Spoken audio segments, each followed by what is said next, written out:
Hi friends, welcome back to my YouTube channel Latha's world. ಇವತ್ತು ನಾನು ನಿಮಗೆ ಬಿಸಿ ಬಿಸಿಯಾಗಿ ರುಚಿಕರವಾಗಿ ಮತ್ತು ಆರೋಗ್ಯಕರವಾಗಿರ್ತಕ್ಕಂಥ ರಾಗಿ ದೋಸೆ ಮಾಡೋದು ಹೇಗೆ ಅಂತ ಹೇಳ್ಕೊಡ್ಬೇಕು ಅಂತ ಅಂದ್ಕೊಂಡಿದ್ದೀನಿ.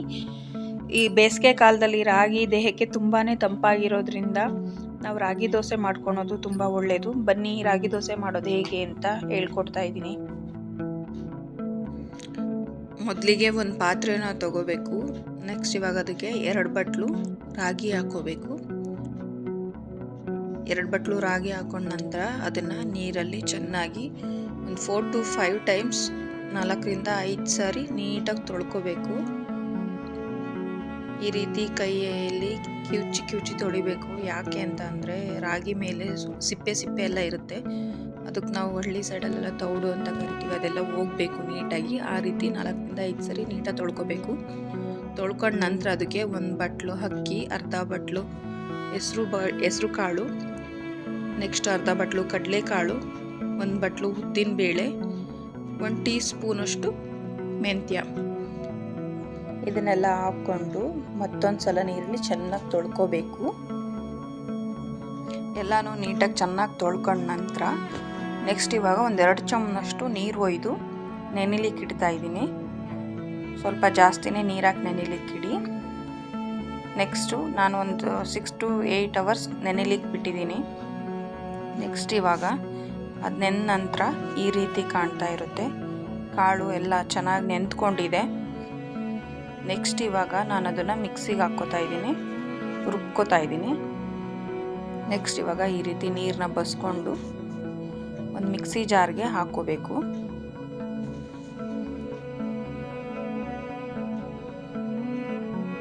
ಈ ರೀತಿ ಮಿಕ್ಸಿ ಜಾರ್ಗೆ ಹಾಕ್ಕೊಂಡು ನುಣ್ಣಗೆ ರುಬ್ಕೋಬೇಕು. ನೀವು ಯಾವ ಥರ ಬೇಕಾದರೂ ರುಬ್ಕೋಬೋದು. ನುಣ್ಣಗಾದರೂ ರುಬ್ಕೋಬೋದು, ಇಲ್ಲ ಸ್ವಲ್ಪ ಮೀಡಿಯಮ್ ಆಗಿ ಇತ್ಲ ದಪ್ಪನೂ ಅಲ್ಲ ಇತ್ಲ ನುಣ್ಣಗೂ ಅಲ್ಲ ಅನ್ನೋ ಥರನೂ ರುಬ್ಕೋಬೋದು. ಮೀಡಿಯಮ್ ಆಗಿ ರುಬ್ಕೊಳ್ಳೋದ್ರಿಂದ ನೀವು ದೋಸೆನಾದರೂ ಹುಯ್ಕೋಬೋದು, ಇಲ್ಲ ಪೊಟ್ಟು, ಇಲ್ಲ ಇಡ್ಲಿ ಯಾವುದನ್ನು ಬೇಕಾದರೂ ಮಾಡ್ಕೋಬೋದು. ನೋಡಿ ಈ ರೀತಿ ರುಬ್ಕೊಂಡು ನಾನು ಅದಕ್ಕೆ ರುಬ್ಕೊಂಡಿದ್ದೀನಿ. ಸ್ವಲ್ಪ ಮೀಡಿಯಮ್ ಆಗಿ,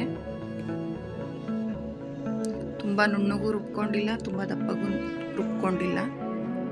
ನೆಕ್ಸ್ಟ್ ಇವಾಗ ಎಲ್ಲನೂ ನೀಟಾಗಿ ಮಿಕ್ಸಿ ಮಾಡಿಕೊಂಡು ಅಂದರೆ ರುಬ್ಕೊಂಡು ಒಂದು ಪಾತ್ರೆಗೆ ಹಾಕೋಬೇಕು.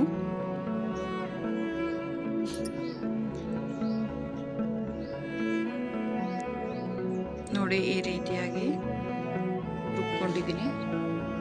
ನೆಕ್ಸ್ಟ್ ಎಲ್ಲನೂ ಪೂರ್ತಿಯಾಗಿ ರುಬ್ಕೊಂಡು ಇದನ್ನು ರಾತ್ರಿ ಬೆಳಿಗ್ಗೆ ನೆನೆ ಹಾಕಿ ರಾತ್ರಿ ರುಬ್ಬಿ ಮರುದಿನ ಬೆಳಿಗ್ಗೆ ಒಯ್ಯೋದಕ್ಕೆ ತುಂಬ ಚೆನ್ನಾಗಿರುತ್ತೆ. ಇವಾಗ ನಾನು ಎಲ್ಲದನ್ನು ರುಬ್ಬಿದ್ದೀನಿ ನೀಟಾಗಿ. ರುಬ್ಬಿ ಕೆಳಗಡೆ ಒಂದು ಪಾತ್ರೆ ಇಟ್ಟು ಅದರೊಳಗಡೆ ಈ ಪಾತ್ರೆ ರುಬ್ಬಿರೋ ಅಂಥ ಮಿಶ್ರಣದ ಪಾತ್ರೆ ಇಟ್ಟು ಅದ್ರ ಮೇಲೆ ಒಂದು ಪ್ಲೇಟ್ ಡಬ್ಬ ಹಾಕಿ ಮೇಲೆ ಭಾರವಾಗಿ ಏನಾದರೂ ಈ ರೀತಿ ಏರಬೇಕು. ನಾನು ಉಪ್ಪಿನ ಡಬ್ಬ ಇಟ್ಟಿದ್ದೀನಿ. ನೋಡಿ ಮರುದಿನ ಬೆಳಿಗ್ಗೆ ಎದ್ದಾಗ ಇಟ್ಟು ಎಷ್ಟು ಚೆನ್ನಾಗಿ ಉಬ್ಬಿ ಬಂದಿದೆ ಅಂತ. ಯಾವುದೇ ರೀತಿ ಸೋಡಾ ಹಾಕಿಲ್ಲ, ಏನೂ ಹಾಕಿಲ್ಲ. ಎಷ್ಟು ಚೆನ್ನಾಗಿ ಉಬ್ಬಿ ಬಂದಿದೆ ಅಂತ. ನೆಕ್ಸ್ಟ್ ಇವಾಗ ನಾವು ನೋಡಿ ಎಷ್ಟು ನೊರೆ ಆ ಥರ ಎಷ್ಟು ಚೆನ್ನಾಗಿದೆ. ನಾನಿವಾಗ ನೆಕ್ಸ್ಟ್ ಅದನ್ನು ಒಂದು ಸಪ್ರೇಟಾಗಿ ಪಾತ್ರೆಗೆ ಎಷ್ಟು ಬೇಕೋ ಅಷ್ಟು ಸಪ್ರೇಟ್ ಪಾತ್ರೆಗೆ ತೆಕ್ಕೊಳ್ತಾ ಇದ್ದೀನಿ. ನಮಗೆ ಎಷ್ಟು ಬೇಕೋ ಅಷ್ಟು ಹಿಟ್ಟನ್ನು ನಾವು ಒಂದು ಸೈಡಿಂದನೇ ತೊಗೋಬೇಕು. ಸುಮ್ಮನೆ ಎಲ್ಲ ಮಿಕ್ಸ್ ಮಾಡೋದು ಬೇಡ ಅಂತ ನಾನು ಈ ರೀತಿನೇ ಮಾಡೋದು ದೋಸೆನ. ಒಂದು ಸೈಡಿಂದ ನೀಟಾಗಿ ತೊಗೊಂಡು ನೆಕ್ಸ್ಟ್ ಉಳಿದಿದ್ದನ್ನು ಫ್ರಿಜ್ಜಲ್ಲಿ ಎತ್ತಿಟ್ಬಿಡ್ತೀನಿ. ನೆಕ್ಸ್ಟ್ ಇವಾಗ ನಾವು ಅದಕ್ಕೆ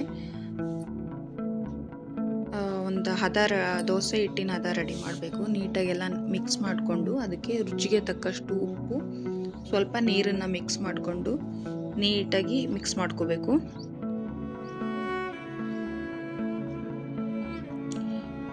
ದೋಸೆ ಹಿಟ್ಟಿನ ಹದಕ್ಕೆ ಬರೋವರೆಗೂ ನೀಟಾಗಿ ಮಿಕ್ಸ್ ಮಾಡಬೇಕು. ನೋಡಿ ಈ ರೀತಿ ಮಿಕ್ಸ್ ಮಾಡ್ಕೊಂಡಿದ್ದೀನಿ.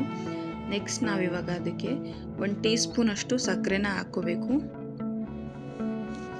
ಸಕ್ಕರೆ ಹಾಕ್ಕೊಳ್ಳೋದ್ರಿಂದ ದೋಸೆ ಬೆಂದಾಗ ಮೇಲ್ಗಡೆ ಬ್ರೌನ್ ಕಲರಲ್ಲಿ ಕಾಣ್ತಾ ಇರುತ್ತೆ, ಚೆನ್ನಾಗಿ ಕಾಣುತ್ತೆ, ಚೆನ್ನಾಗಿ ಗರಿ ಅಂತಲೂ ಅನ್ನತ್ತೆ.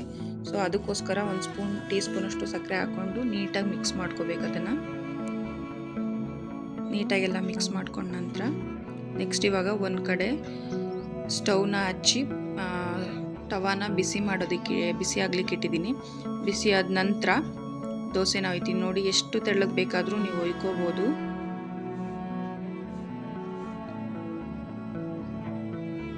ಈ ರೀತಿ ರಾಗಿ ದೋಸೆ ಮಾಡ್ಕೊಂಡು ತಿನ್ನೋದ್ರಿಂದ ಬೇಸಿಗೆ ಕಾಲದಲ್ಲಿ ತುಂಬ ತಂಪಾಗೂ ಇರುತ್ತೆ, ಚೆನ್ನಾಗಿ ಕೂಡ ಇರುತ್ತೆ, ಟೇಸ್ಟಿಯಾಗಿ ಕೂಡ ಇರುತ್ತೆ.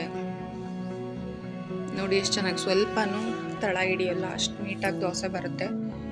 ನೆಕ್ಸ್ಟ್ ಅದನ್ನು ಎರಡೂ ಸೈಡ್ ಬೇಯಿಸ್ಕೊಂಡು ತೆಗೆದಿಟ್ಕೋಬೇಕು. ನೀವು ಯಾವ ರೀತಿ ದೋಸೆ ಬೇಕಾದರೂ ಒಯ್ಕೋಬೋದು. ತೆಳುಗಾರು ದೋಸೆ ಒಯ್ಕೋಬೋದು, ಇಲ್ಲ ಸೆಟ್ ದೋಸೆ ಥರನೂ ದಪ್ಪಾಗೂ ಒಯ್ಕೋಬೋದು. ನೋಡಿ ಎಷ್ಟು ಚೆನ್ನಾಗಿ ಬರುತ್ತೆ, ಸ್ವಲ್ಪನೂ ಅಂಟ್ಕೊಳ್ಳಲ್ಲ ಹಂಚಿಗೆ, ಆ ಥರ ಚೆನ್ನಾಗಿ ಬರುತ್ತೆ. ಈ ಬೇಸಿಗೆಯಲ್ಲಿ ನಾವು ಆದಷ್ಟು ರಾಗಿ, ಮೆಂತ್ಯ, ಹೆಸರು ಕಾಳು ಇವೆಲ್ಲ ಬಳಸಿರೋದ್ರಿಂದ ದೇಹಕ್ಕೆ ತುಂಬಾ ತಂಪಾಗಿರುತ್ತೆ. ಚಿಕ್ಕ ಮಕ್ಕಳು ಕೂಡ ಹೊರಗೆಲ್ಲ ಆಟ ಆಡ್ತಾ ಇರ್ತಾರೆ ಬೇಸಿಗೆಯಲ್ಲಿ, ತುಂಬ ಚೆನ್ನಾಗಿರುತ್ತೆ, ಟೇಸ್ಟಿಯಾಗಿ ಕೂಡ ಇರುತ್ತೆ, ತುಂಬ ಇಷ್ಟಪಟ್ಟು ತಿಂತಾರೆ. ನಾವು ಮಸಾಲೆ ದೋಸೆ ಥರ ಬೇಕಾದರೂ ಒಯ್ಕೋಬೋದು. ಇವತ್ತಿನ ಬೇಸಿಗೆಯಲ್ಲಿ ನಾವು ಎಷ್ಟು ಸಾಧ್ಯನೋ ಅಷ್ಟು ತಂಪಾಗಿರ್ತಕ್ಕಂಥ, ಆರೋಗ್ಯಕರವಾಗಿರ್ತಕ್ಕಂಥ ಮನೆ ಅಡುಗೆನೇ ಮಾಡ್ಕೊಂಡು ತಿನ್ನೋದು ತುಂಬಾ ಒಳ್ಳೆಯದು. ಚಿಕ್ಕ ಮಕ್ಕಳಿಗೂ ಕೂಡ ಅಷ್ಟೇ ತುಂಬ ಆರೋಗ್ಯವಾಗಿರೋ ಅಂಥ ಫುಡ್ನೇ ಕೊಡಬೇಕಾಗುತ್ತೆ.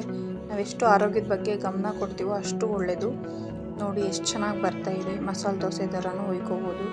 ತುಂಬಾ ಚೆನ್ನಾಗಿರುತ್ತೆ, ಟೇಸ್ಟಿಯಾಗಿ ಕೂಡ ಇರುತ್ತೆ, ಆರೋಗ್ಯಕ್ಕೂ ಕೂಡ ತುಂಬಾ ಒಳ್ಳೆಯದು.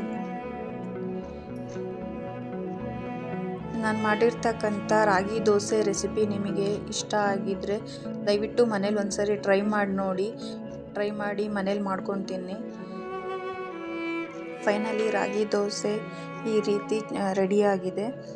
ನಾನು ಮಾಡಿರ್ತಕ್ಕಂಥ ಈ ರೆಸಿಪಿ ನಿಮಗೆ ಇಷ್ಟ ಆಗಿದೆ ಅಂತ ಅನ್ಕೋತೀನಿ. ಇಷ್ಟ ಆಗಿದ್ದರೆ ದಯವಿಟ್ಟು ಲೈಕ್ ಮಾಡಿ, ಶೇರ್ ಮಾಡಿ, ಕಮೆಂಟ್ ಮಾಡಿ, ಸಬ್ಸ್ಕ್ರೈಬ್ ಮಾಡೋದು ಮಾತ್ರ ಮರಿಬೇಡಿ. Thank you.